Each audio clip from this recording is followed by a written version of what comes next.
গুৱাহাটী নৰকাসুৰ পাহাৰত শীঘ্ৰেই চলিব উচ্ছেদ। NKTVৰ বাতৰিৰ পিছতে এই পদক্ষেপ GMCH কৰ্তৃপক্ষৰ। নৰকাসুৰ পাহাৰত বসবাস কৰা অধিকাংশই নহয় GMCHৰ কৰ্মচাৰী। তেন্তে কাৰ আশীৰ্বাদত বছৰ বছৰ ধৰি বসবাস কৰি আছে তেওঁলোকে?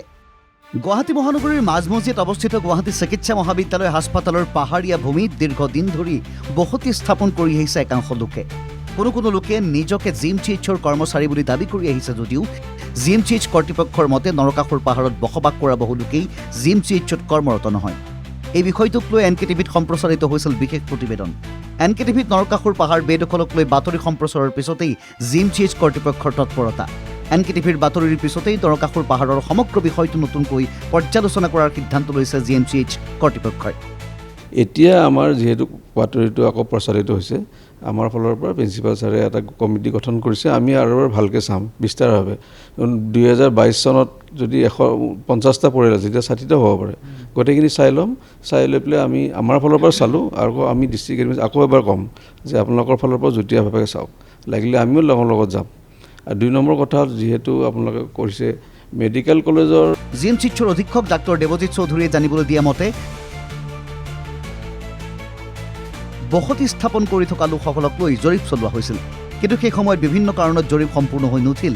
22-23 চনৰ পৰাই আগৰ প্ৰিন্সিপাল ছাৰ থকাৰ পৰা বা নতুন আমাৰ এতিয়া যিহেতু প্ৰিন্সিপাল ছাৰ আহিছে, তেওঁ এই বস্তুটো দেখি পেলাই এবাৰ আমি নিজেই কমিটি বনাই দিছিলোঁ আমাৰ নিজৰে ষ্টাফে গৈ পেলাই। কাৰণ এভিকশ্যনটো আমাৰ হাতত নাথাকে, সেইটো থাকে ডিষ্ট্ৰিক্ট এডমিনিষ্ট্ৰেশ্যনৰ আণ্ডাৰত থ্ৰু পুলিচ প্ৰটেকশ্যন এনেকৈ ল'ব লাগে। আজিকালি এভিকশ্যনত বহুত নিয়ম কানুন থাকে।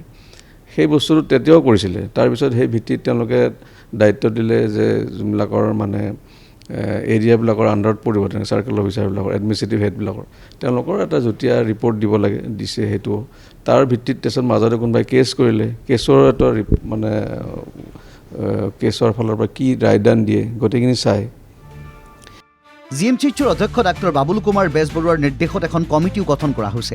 2020-2022 চনত নৰকাসুৰ পাহাৰত হৈছিল জৰীপ, কিন্তু জৰীপ অসম্পূৰ্ণ হৈ ৰ'ল। এতিয়া পুনৰ জৰীপৰ প্ৰস্তুতি। এইবাৰ পূৰ্বৰ তুলনাত অধিক বিস্তৃতভাৱে জৰীপ চলোৱাৰ প্ৰস্তুতি GMCH কৰ্তৃপক্ষৰ। GMCHৰ অধ্যক্ষ ডাক্তৰ বাবুল কুমাৰ বেজবৰুৱাৰ নিৰ্দেশত কমিটিখনে বিষয়টো পৰ্যালোচনা কৰাৰ পিছত কামৰূপ মহানগৰ জিলা প্ৰশাসন আৰু ৰাজ্য চৰকাৰক অৱগত কৰিব GMCH কৰ্তৃপক্ষই। সেইখিনিৰ কাৰণে আমাৰ আৰু এবাৰ কমিটিটো বনাই দিম, ডাঙৰকৈ বনাই দি নতুনকৈ গোটেই 2026ত কিমান কৰ আছে বা আগৰ ৰিপৰ্টৰ লগত মিলাই চাই গোটেইখিনি আমি এটা তথ্য গম পাম। আৰু লগতে যোনখিনি কোৰ্ট কেছ চলি আছে, কোৰ্ট কেছটোৰ কথাই সুধিব বিচাৰিছোঁ। কোৰ্ট কেছটো তেওঁলোকে কিয় দিলে, বা তেওঁলোককতো তাত স্থায়ীভাৱে কোনো কোৱা নাছিলে যে আপোনালোকে স্থায়ীভাৱে থাকিব পাৰিব? মানুহে থাকি পেলাই নিজে এটা ভাবি লয় যে এইখিনি মোৰ নিজৰ বুলি। কিছুমান মানুহে ধৰক পাষ্ট এমপ্লয়ি থাকি গ'ল, বা কিছুমান মানুহ নিজে আহি তাতে সোমাই পেলাই এনেও মানুহবিলাকে ভাবে যে এইখিনি নিজৰ মাটি দখল কৰিলে দেখা পালে নিজে বহিব খোজে নহয়। বসবাস কৰিবৰ কাৰণে আৰু কোৰ্ট কেছত যায়। কোৰ্ট কেছত তেওঁলোকে মই যোনখিনি শুনিছোঁ তেওঁলোকে চাগে এইটো জিকা নাই। কিন্তু GMCHৰ পাহাৰ বেদখলমুক্ত কৰাৰ ক্ষেত্ৰত জিলা প্ৰশাসনৰ সহযোগিতা অতি গুৰুত্বপূৰ্ণ বুলি স্পষ্ট কৰিছে GMCH কৰ্তৃপক্ষই। কাৰণ পাহাৰখনত দীৰ্ঘদিন ধৰি বসবাস কৰি থকা একাংশ লোকে ইতিমধ্যে ভূমিৰ অধিকাৰ বিচাৰি আদালতৰ কাষ চাপিছে। সেয়েহে এইবাৰৰ জৰীপ প্ৰক্ৰিয়া কেৱল লোকগণনাতে সীমাবদ্ধ নাথাকি ভূমিৰ অধিকাৰ, বসতিৰ সময়কাল আৰু GMCHৰ সৈতে লোকসকলৰ প্ৰকৃত সম্পৰ্ককে ধৰি বিভিন্ন দিশ পৰীক্ষা কৰা হ'ব পাৰে। বছৰ ধৰি নৰকাসুৰ পাহাৰত বসতি একাংশ বাসিন্দাৰ দাবী ভূমিৰ অধিকাৰ। ভূমি অধিকাৰ বিচাৰি আদালতৰ কাষ চাপিছে একাংশ। GMCH কৰ্তৃপক্ষৰ মতে পূৰ্বৰ জৰীপৰ সময়ত যিমান সংখ্যক লোকৰ উপস্থিতি পোৱা গৈছিল, এইবাৰ সেই সংখ্যা বৃদ্ধি পাব পাৰে। সেই অধিক সঠিক আৰু বিস্তৃত জৰীপৰ প্ৰয়োজন আছে। কাৰণ বৰ্তমান পাহাৰত বসবাস কৰি থকা প্ৰতিগৰাকী লোক GMCHৰ কৰ্মচাৰী হয় নে নহয়, সেই বিষয়টো স্পষ্ট কৰাটো জৰীপৰ অন্যতম গুৰুত্বপূৰ্ণ দিশ। ইফালে GMCH কৰ্তৃপক্ষই লগতে স্পষ্ট কৰিছে যে GMCHত কৰ্মৰত কৰ্মচাৰীসকলৰ বাবে চৰকাৰীভাৱে থকাৰ ব্যৱস্থাও আছে।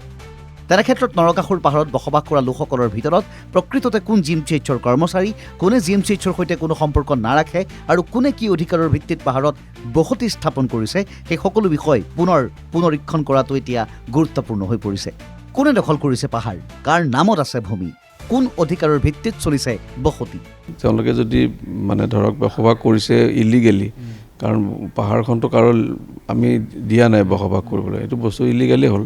ইলিগেলখিনি চাই লৈ বাকীখিনি আমাৰ কোৱাৰ্টাৰখিনি যিখিনি আছে থাকিলে আমিও বিচাৰিছোঁ এইটো যে সোনকালে হৈ যাওক কিবা। এতিয়া প্ৰশ্ন হৈছে দীৰ্ঘদিন ধৰি চলি থকা নৰকাসুৰ পাহাৰৰ এই সমস্যাৰ স্থায়ী সমাধান কেতিয়া হ'ব? নৰকাসুৰ পাহাৰ বেদখলৰ প্ৰকৃত ছবিখন কিমান স্পষ্ট কৰে সেয়া লক্ষণীয় হ'ব।